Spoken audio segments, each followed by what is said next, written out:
dozens of class action lawsuits now, 1 week after the massive Equifax security breach. Morning anchor Michelle Lynn explains what you could do to protect your right to sue. This is a Fox 23 consumer investigation.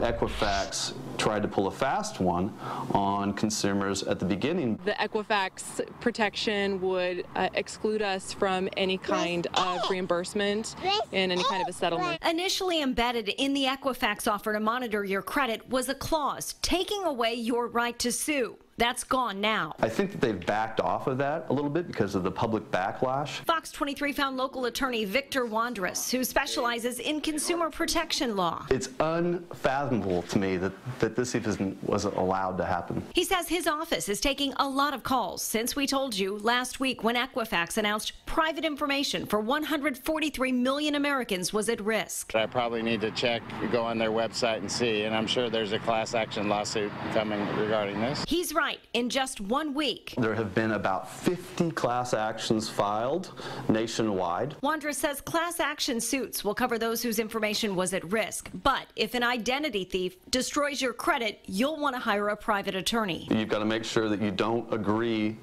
to any arbitration clauses, and that includes signing up for Equifax, TransUnion, or Experience. Wandres says you'll need to pay $10 to all 3 companies and send a certified letter to freeze your credit.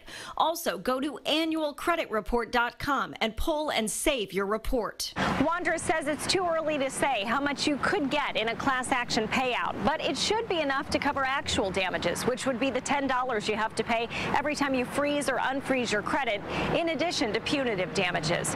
Reporting in Midtown, covering news that matters, Michelle Lynn, Fox 23 News. We did reach out to the Oklahoma Attorney General's office and learned they've taken at least 8 calls and 2 complaints about Equifax.